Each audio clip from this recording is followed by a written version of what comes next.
You're listening to Rhonda Spaziani on Spaz on Health with greeninkradio.com. I met Vianna McGugan in junior high school back in the 70s. Her gang and my gang quickly began a junior high and high school alliance of ultimate mischief. Vianna was always incredibly athletic, smart, and popular. And while my posse was drinking Diet Pepsis, smoking Newports, and watching Merv Griffin after school most days, Vianna was running drills for basketball. There always was an easy grace about Vianna that drew people to her. She has that singular gift of giving you all of her attention and that magical quality of listening to you with her eyes. Vianna has one of the most electric and radiant smiles you will encounter and was always generous with it to all students, both popular or invisible. And she always saw everyone, hence her popularity. She topped all this off with an epic and infectious giggle. Years passed, and off to different colleges we all went. Some of us moved away, and our paths didn't really intersect much in the ensuing years, not for me at least. I would hear a little of what she and other classmates were doing, but not much overall. I was enmeshed in the daily hyper-focus of my own life and lost track of the friends of my youth. Now fast forward 40 years, and I recently learned, on Facebook of all places, that Vianna is saving the world, literally, one girl at a time, in Uganda. She's digging wells, building schools, developing and training basketball teams, saving lives and healing villages ravaged by tribal warfare. Hi, Vianna McGugan. How are you this morning? Great, good. Happy St. Patrick's Day weekend. Same to you. Did you do anything fun? I went to Newport on Friday, and then pretty much that was my St. Patrick's Day. That was enough. Yeah, that is enough. Newport's great, though. Newport's great on St. Patrick's Day, too. I remember going there in my 20s and having a great time. So I'm really honored that you're taking a little bit of your time to come on to Spaz on Health and talk about what you're doing, the amazing things you're doing in Uganda for young women and for their communities.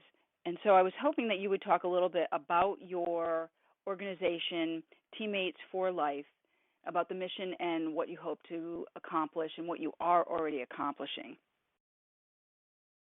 So Teammates for Life is a foundation that I started a couple years ago, and it came about because my passions for basketball, for one thing. I was a well-decorated player and coach, and I'm in the Basketball Hall of Fame here in Connecticut. Girls, I've primarily coached girls most of my life. She has developed and is president of teammatesforlife.org, spelled for, F-O-U-R, life.org.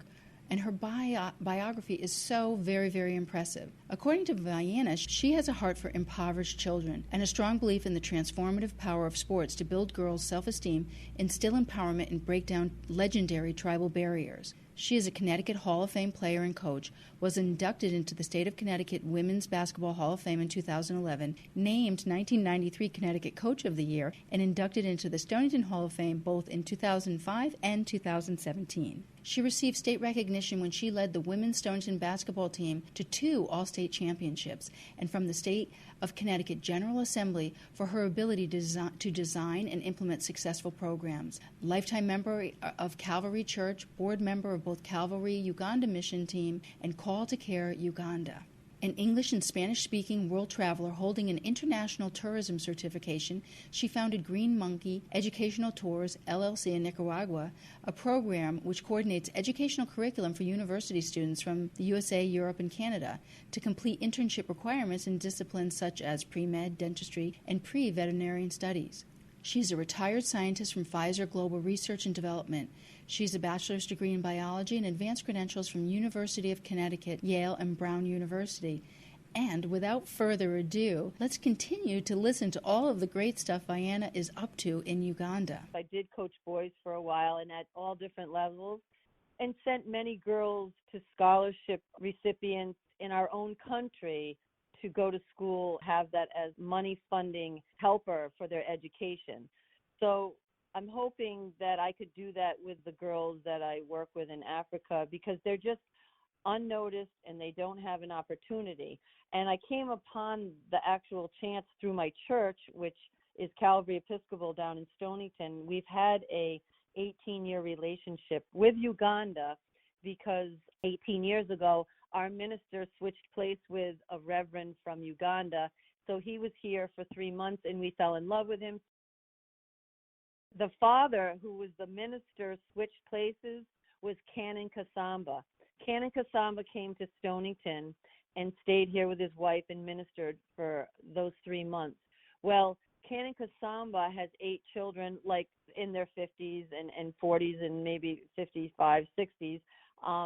And those 8 children and Canon's family are now very much part of helping me network over there.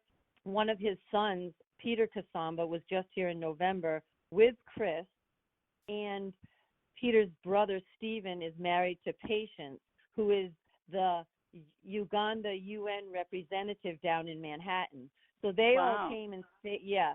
So it's kind of like we're all, it's such a great connection that just seems so miraculous, and it's a miracle that these things just keep dropping in our way to make connections, because over there, as you can imagine, it's a little bit hard to, especially me being from the United States and a white girl, the whole, that kind of thing, to move around quickly and get things done with all the red tape that they could hang you on. So these people that I've met for these past 17 and 18 years have led me to the right people. And then those people are a lot of my board members.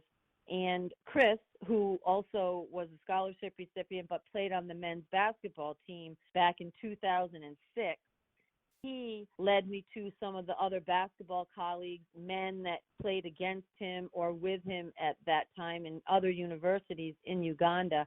So we visited some of those villages that these boys were little boys in. And they understand because they're very educated. Some of them have been educated in the UK. Like the Kasamba family, they're all educated either here in the States or in the UK as to the need for helping girls. And there's some strong women that have come out of these villages that I actually have girls coming from now. And I have about 30 children, 30 girls, a few boys that we sponsor through Teammates for Life.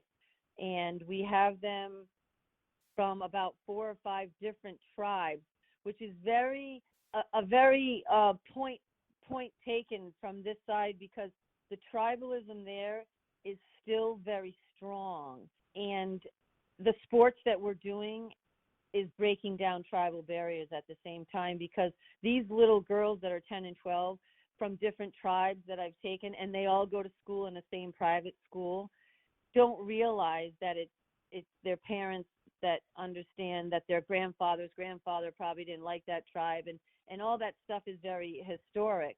So we're using these girls also as an example to show the next generation and their parents, who we've brought together last year, to celebrate our sports complex that we built over there, in lieu of watching their daughters all get along and play together. It's bringing together different kind of camaraderie within the country, where there's been a lot of war-torn turmoil in the past that's still recovering from those kind of things. So is it tribal war?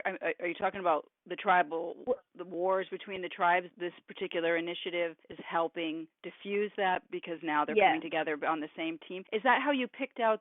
When I was looking on the map on your website, I noticed that there were very pointed towns they were from. Was that very strategic, and that those were warring communities, or did it happen in a different way? How you selected those particular communities? Well, they were selected based on a couple of the men that I was introduced to by Chris, because he was a basketball player, and then he connected me to other men that are now 36 years old and educated professionals, but they were little boys out in these villages 36 years ago. So they understand the war, the tribalism, and it's still in their blood. When I sit in some of the meetings with all these guys, I can feel it. So it's a hard to wash away thing. They understand, and we're all together on this. But they were chosen because I went over and made a couple of trips, and we toured from like down in the capital area and made a swing up into all these communities and villages and came back down around the other side. And we were checking in different towns that we thought, let's get a feel. Are they going to let the girls come? Because this isn't something like the girls, like everybody's saying, oh, here, take my daughter, give her a chance. It's not like that at all. I had to go into these villages with these men that are Ugandans who may or may not have some friends or relatives in these villages and say, this is what we were thinking of doing. In Gulu, one of the villages that we thought we would introduce and maybe take 4 or 5 girls from that town that were needy. We're taking the most needy. Okay. They were like, don't even think about it. Don't even think about it, because the word NGO has a bad vibe with the people, because after the Coney insurgency came in, and like USAID and all these UK and US relief efforts, they used Gulu as a base. And whatever happened didn't go off well with the town people. So when they see me as an NGO white person, they're like, they won't let you have their daughters because something went bad. So in the other villages where I do have daughters that were, I want to say, and I shouldn't, it's released to me, it was basically because the girls in those villages are the only reason those villages survive, because they're the gardeners, they go get water twice a day, but most of them are pregnant by the time they're 14, and the cycle keeps repeating. Well, I drilled boreholes, wells, so that the water is right there, so no one's running to fetch water twice a day. And the girls, they could have been raped, they could be eaten, there's animals and stuff. I drilled the 3 boreholes strategically, and the girls were released to me from some of these villages. And now I have them based on, who was needed, who was willing, that kind of thing. That's where you see all those different triangles on my website map. That's how I chose some of those girls. And some are from down in the capital area, because the association with Calvary over the 18 years, we have a huge orphanage that services like 300 blind and sighted children. And I have 5 children that we support in that school also. So these girls, you're not selecting these girls at all based on their athletic ability. You're just selecting them based on need. Is that correct? Based on need. That's correct. And then we, like right now, after it's been a year and a half, we are starting now to see who has those talents. And we're separating them, we're not throwing the other girls to the side by any means. Teammates' job is to find the strong points that every girl, is strong in, and push them in that direction. They're all not going to be basketball players, but we are strategically targeting the basketball players and sending them in that direction and providing athletic ability. We do basketball instruction a lot after school and when I'm there at the break. And we've just introduced them playing to another tournament, to a team. They actually played another team. So they're just learning, but they're very gifted because they don't have any outside interference, and they're very talented because they can run and jump. And they came from the village where they catch food, and, they have some athletic ability that we don't have. Because they're using it on a more frequent basis, right?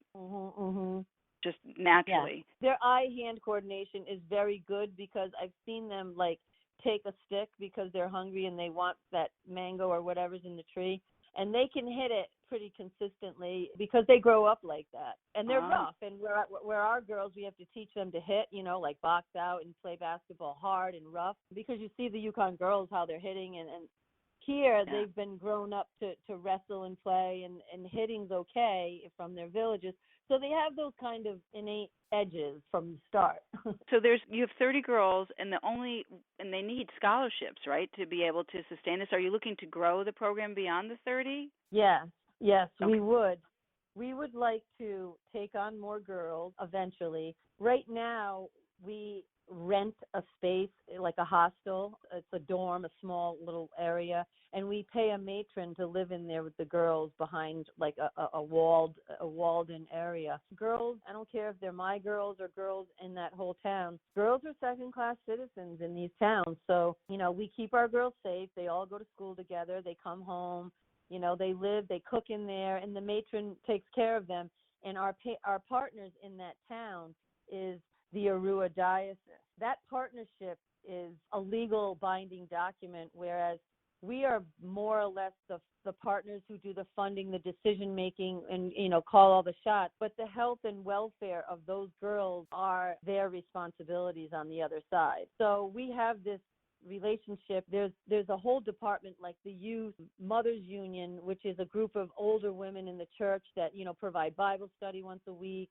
The bishop is on board with this. It's more of the religious aspect of who we're partnering with, because the clergy over there has a lot more power in their government than our clergy has here. It's not similar at all. And so by having the church on board, in essence, you have the local government on board? Yeah. Yep. Okay. Yep, because they respect that so highly. So how much is it to sponsor a girl for a year, and what does that provide, and how can we do that? I know that's a long question, but it costs about $300 to keep a girl in school, and it provides her uniform, her books, a meal once a day, and she gets her vaccination. She gets a hepatitis B shot. So $300 for the year could sponsor a child in school. The girls that I have in the hostel and in that private school, it costs a little bit more because they're not like the girls and the boys down in the capital area that live at the orphanage, because those people are supplemented inside the orphanage for their food. So I have to sleep them and feed them in a hostel. And that's one of the things we're looking to do. The property, the church has kind of like leased us or agreed to lease us some property or a building that needs renovation at this point to have our own dormitory, hostel, guest house, and start housing our own girls in our own spot. But our long-term plan is to build a secondary school just for girls and keep a curriculum in there that is a higher standard, more like the United States or the UK secondary level education, and keep our girls kind of in that area, and supply a sports scholarship to the girls and find them places here in the United States to play basketball with their grades. According to Billie Jean King's Women's Sports Foundation, historically sports have been among the most important sociocultural learning experiences for boys and men. Those same benefits must be afforded to girls and women, both nationally and internationally. It's important for all of us to know that, A, high school girls who play sports are less likely to be involved in an unintended pregnancy, more likely to get better grades in school, and more likely to graduate than girls who do not play sports. B, girls and women who play sports have higher levels of confidence and self-esteem and lower levels of depression. And C, girls and women who play sports have a more positive body image and experience higher states of psychological well-being than girls and women who do not play sports. So to keep the girls that are currently in Uganda, you said $300 a year, and do the donors get to get a picture or see who they're sponsoring, or is it a little less personal than that? No, our girls write to their sponsors all the time, and we are teaching them. Pfizer, I have a great relationship and 2 people on the board from Pfizer, and Pfizer has a corporate donation program for computers. So we have computers accessible to our girls, and we're teaching them computer so they can actually talk to their sponsors, write them. We hope some days, because a lot of the area high school girls basketball teams in Connecticut have gotten on board and become teammates, like pen pals, but teammates to some of these girls on the other side. Hopefully, one day we can get a trip together where these girls can actually go over and meet their teammates. Oh, that'd be awesome. They raise money and they give old uniforms, like all the things the girls have on the other side are from the girls' high school teams, like Stonington, Fitz, and St. Michael's, St. Bernard's, Old Lyme. There's a lot of people giving donation or sponsoring a child from the high schools here. So if someone wants to sponsor a child, they just go to your website, Teammates for Life, and there's an obvious link on how to sponsor a child on there? There's a donation link. If they wanted to actually, I think my phone number's on there, but they can actually call our Teammates for Life. We have a phone number that they can call. And what is that? Do you know it off the top of your head? It's 860-608-2668.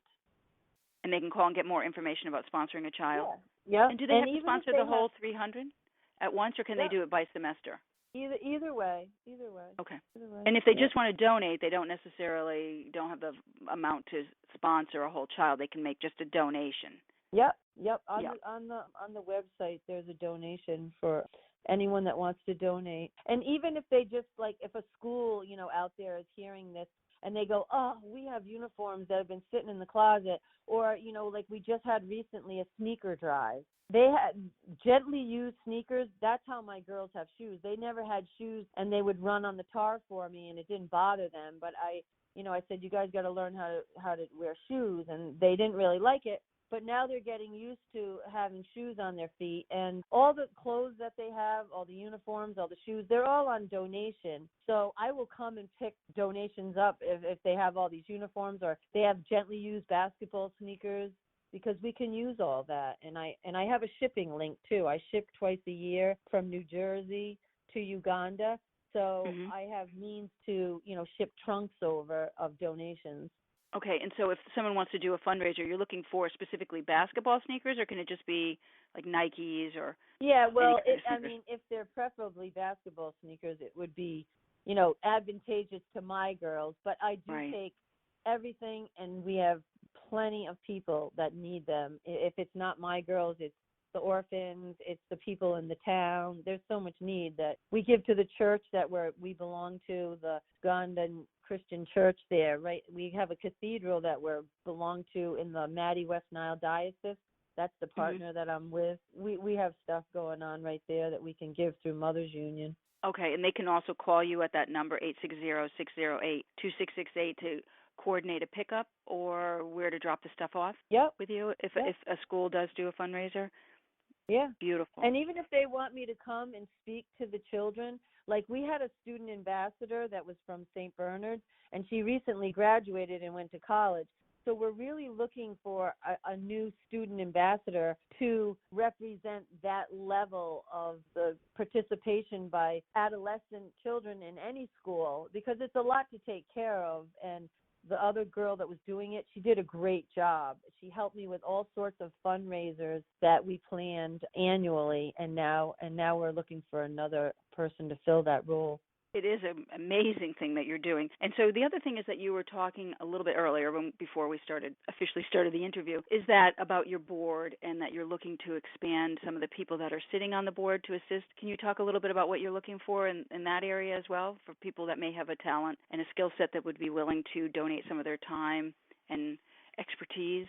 So a lot of our funding is more local, and now that we're 2 years old, we're looking to expand. We need to start getting into grant writing, and I know that's a time-consuming job, and we also had to do some, W-2. You have to have certain paperwork to apply for these large grants for big money. And now that we're 2 years old, you can apply for some pretty large grants, and we're looking to actually get a grant writer and pay them to help us raise bigger money so we can go in those directions of dorms and guest house and having our own secondary school and keeping a level of education staffed in those facilities. Grant writer is something we're really looking for. And also a girl that helps me with the website right now.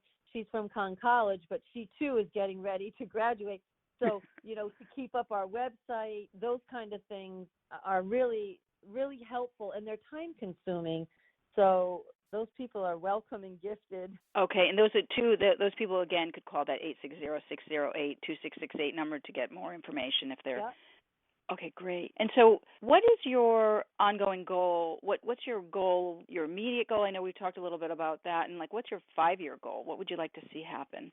This May, actually the last week of April, I'm in the process right now of to make a documentary. So we put a job posting out, and we found a film producer that is going to be coming with me in April and staying most of May to capture what's going on over there. And with this documentary, we're going to use it, also as a marketing kind of tool to create awareness to bigger funding people as to what we're doing, who maybe would like to help fund this kind of project, to keep more girls from the villages having opportunity at life, really, and stop the pregnancy at 14 cycle and changing the mindset. It's really changing the mindset of women over there to believe that that's not their purpose, just to be in the village and be the next mother, that there's more out there, and hopefully they can go back and help